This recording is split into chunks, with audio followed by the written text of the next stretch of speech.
Сәлем қыздар, қыздар каналға қош келдіңіздер. Қыздардың арасында бір әңгіме бар. Егер нанды, қамырды илеген қыздың мінезі қатты болса, ол осылай қатты болып шығады дейді қамыры. Егер мінезі жұмсақ болса, тура осындай жұмсақ қамыр болып иленеді дейді. Сондықтан да қыздар, мен бүгін осылай екі түрлі етіп қамыр иледім. Қазір арнадан алыстамаңыздар. Кішкентай ғана қоңыраушаны басып, арнаға жазыла кетіңіздер. Қазір мен сіздерге бұл қамырды қатты немесе жұмсақ етіп илеудің әдісін көрсететін боламын.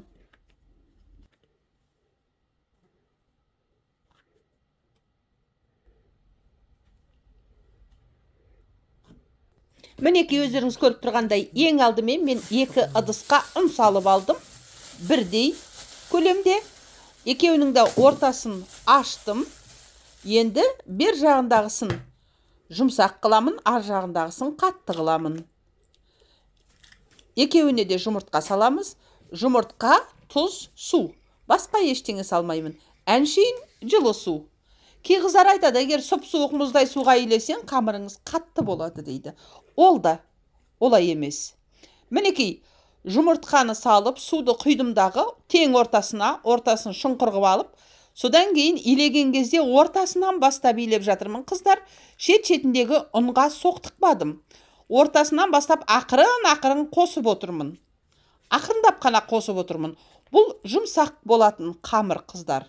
Бірден барлық ұнды бірден араластырып жібермеймін.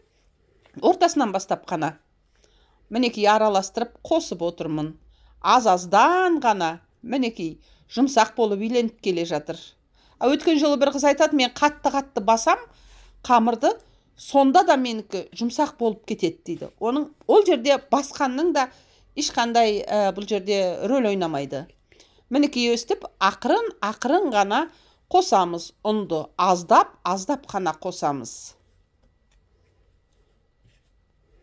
Қыздар, мені сіздерге түсінікті болып жатыр деп ойлаймын.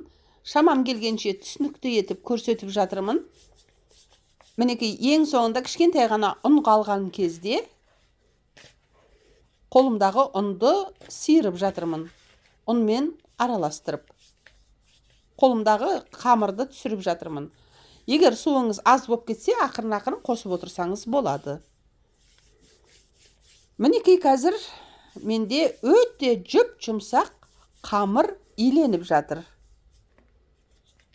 Міне қыздар, менің қолымда өте жұмсақ қамыр иленіп шықты.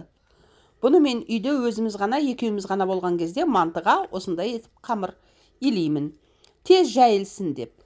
Ал көпшілік болған үйге қонақ келген кезде мен міндетті түрде қатты қылып илеймін.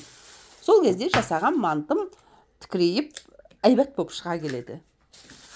Пельменге көбінесе осындай қатты қамыр илеген дұрыс.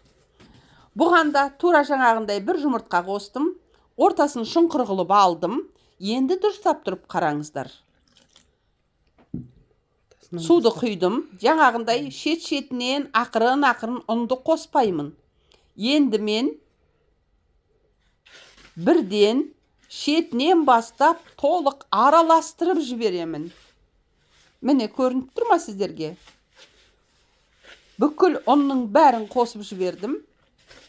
Енді менің қамырым шашыраңқы болып шықты. Жаңағындай шетінен бастаған, тек ортасынан ғана бастап ақырын ұнды қосқан жоқпын. Барлығын бірден араластырып жібердім. Міне, мынандай шашыраңқы болып шықты.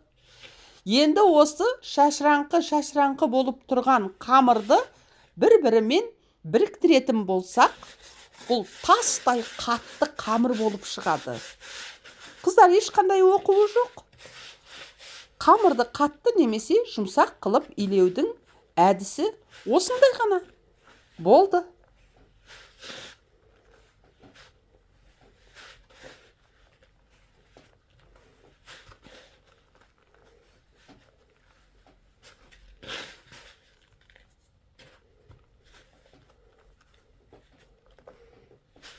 Менде міне өте қатты қамыр иленіп жатыр.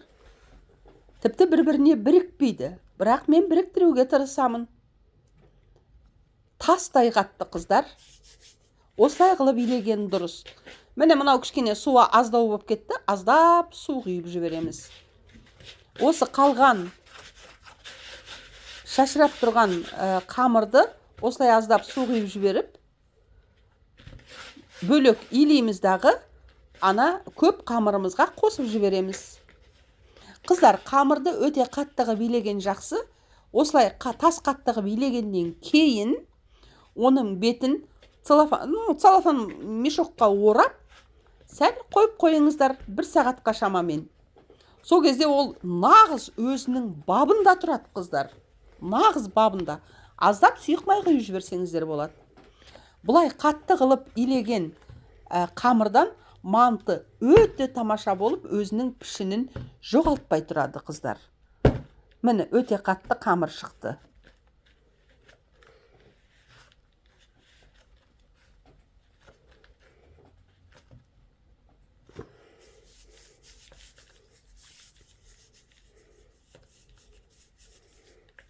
Бұлай қамырды илеп видео түсіруіме менің себепкер болған өткен жолы 2 подружкаммен үшеуміздің бірге отырғандағы әңгіме болды.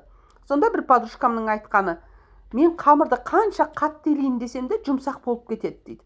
Қатты қылып қалай илеуге болады дейді. Сонда екінші подружкам айтады: менде керісінше қатты болып кетеді дейді. Ол адамның мінезіне байланысты дейді. Мінезі жұмсақ болса жұмсақ болып иленеді қамыр, мінезі қатты болса қатты болып иленеді дейді. Ал егер ашуланып тұрған кезде қамыр илесең, қамырың қап-қатты болып кетеді дейді. Әрине қап-қатты болып кетеді. Ашуланып тұрған кезде қамыр илесең, жаңағындай барлығын бірдей алып жіберіп, тез-тез илеп жібереді ғой адам. Сәндеп тұрмайды, маймөңкелеп тұрмайды. Сондықтан да ашуланып тұрған кезде адамның қамыры қатты болып кетеді. Осы әдісті есте сақтасақ болды. Сол жердегі болған тағы бір әңгіме. Бауырсақ, кей адамдардың бауырсағының ортасы воздушный болады дейді, қуыс болады дейді. Оны қалай істейді дейді.